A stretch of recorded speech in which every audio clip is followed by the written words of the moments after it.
Hello everybody, Balian here coming at you with a brand new video. Today I'm giving you my top 5 tips for modding Skyrim in 2020. Over the years modding Skyrim has changed, there's been a lot of different practices and ways to go about things, but these are my top 5 tips that should help new people, old people, returning people, anyone who's looking to mod Skyrim in 2020, and these are the top 5 tips that I have for you today. My first tip on this list is getting yourselves familiar with a wonderful new tool in the Skyrim and other modding communities known as WobbyJack.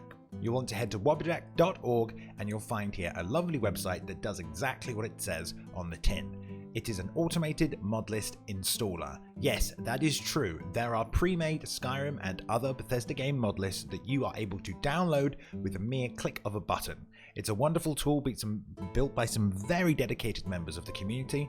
And if you check the gallery, you can see all the mod lists that are available. Now it's important to distinct that these are mod lists, not mod packs. Each list downloads its mod directly from the Nexus. It is not a bundled pack of downloads of mods. So it is perfectly ethical in terms of the Skyrim and other games modding community. There's a whole bunch of different things on here for you to explore. This is by far the easiest way to get yourself going with modded Skyrim, modded Morrowind, or any other game that you might be interested in. I will say that if you want the easiest way to access and use these mod lists, you should have Nexus Premium. It will allow you to automatically download as well as install these mod lists. Otherwise, there will be a lot of manual installation on your part. I highly recommend you check this out if you're looking to get back into Skyrim, especially if you don't want to spend hours and hours and hours modding. There's some great things, including Requiem lists built for Skyrim Special Edition. There are banana split-esque lists for Fallout 4. Ultimate Skyrim, of course, is on here as well.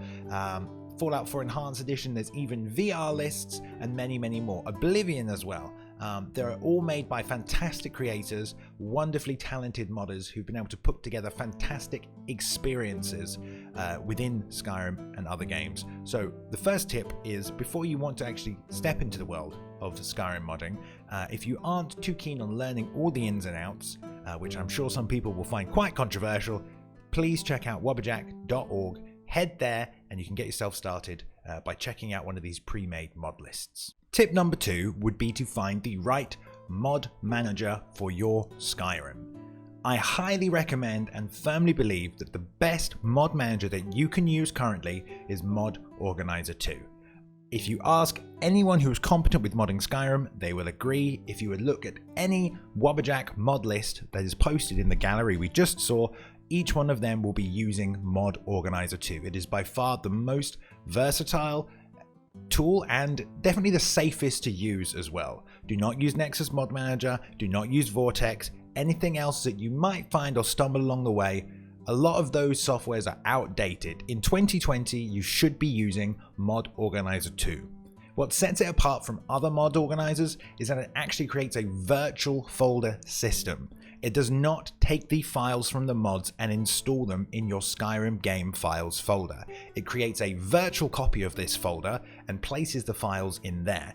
So it leaves your data folder completely untouched. There will be no files and lists and items and things overwriting each other. This means that when you want to turn a mod on or off, you don't have to install all of the assets for the mod, then uninstall them all. You simply click it on and off and tell the game to load it or not load it. This avoids a lot of things like files overwriting each other, installation items going missing, installing something that would overwrite a base file, then uninstalling it and you no longer having the files it has overwritten. It'll save you a lot of time and a lot of problems. If you are going to get into modding Skyrim manually by yourself, 100% you should be using Mod Organizer 2. Tip number 3 would be watching how many mods you install. If you're brand new to modding, it's very easy to get carried away with the idea of all these different mods and opportunities at your fingertips to change the game in a way that you've never experienced before. There are so many different mods out there. There are so many different things that can be achieved with Skyrim modding. It's very easy to want to install absolutely everything. On the Nexus alone, you can see that there are over 63,000 mods for Skyrim and 26,000 for Skyrim Special Edition. The downloads are incredibly large, just shows the strength of the community. But if you take a look at some of these mods, you'll see that many of them do the same things and many of them will conflict and overwrite with each other. I highly advise you, if you're starting to get into modding, to check the most endorsed or top files of all time, have a look for the first 2 or 3 pages, and start to pick a couple of mods that you want. If this isn't what you want to do, you can also check the mod categories, and you'll get an entire list of all the different categories available. You can pick a few from the most endorsed from each category if you want, but I would advise you to not install more than 50 mods for your first playthrough. Once you've got your 50 mods, don't just start installing them all one after the other. Take your time, install them in groups. Tip number 4 is one that I'm sure we can all relate to, whether we're very experienced with Skyrim modding or relatively new. Eventually, your mod organizer will be full of a varying type of mod, so many different systems and textures and all kinds of things that you'll want to activate and play with. As I said, if you are new, try not to go above 50, just keep those solid and just make sure that everything's working correctly. In order to make sure that you cover all bases and you don't cause any problems, do not activate all of your mods at the same time, especially when you're beginning the installation process. Activate the first 10, see if the game loads. If it doesn't, have a look. Mod check for conflicts between mods. A lot of people seem to find the idea of conflicts quite hard to understand, but it's pretty simple. If you have 2 mods that are doing the same thing, likely they will have conflicting files. If you have a texture mod retexturing an armor and a tree mod, then there shouldn't be any conflicts between the two. But if you have 2 magic mods installed, 2 combat mods, perhaps weapon mods that add things to the level lists, it can be very easy to create conflicts. If you've looked through the categories and you've picked from a couple of at the top, you shouldn't have too many problems. One of the great things about Mod Organizer is that it tells you when there is a conflict. You'll see a green lightning bolt to indicate that this mod is overwriting something, and a red one to show that the mod or files in the mods are being overwritten. So if I click and hover over this message or this mod here, first person messages, it will show me that it is being overwritten by other mods. I'll find a better example here. If you find something like Skyrim Unlocked, it'll even show you on the side of your screen what this mod is overwriting. So I can scroll down here and it'll show me Skyrim Unlocked is overwriting mods from Enhanced Skyrim factions and even better quest objectives. There shouldn't be too much of a conflict between these, and if you're wondering if it's safe to use these mods, the best thing you can do is check to see if there are compatibility patches on any of these mods pages on the Nexus. Like I said, if you're starting slow, you shouldn't have too many problems, but if there are mods that are being overwritten, you do want to be careful just to make sure that it's nothing that's going to cause a problem. Like I said, go slowly, activate 10 mods at a time, see if the game works. If the game works, come back out, activate the next turn, check again. Do not start your character until you are completely certain your mod list is ready to go.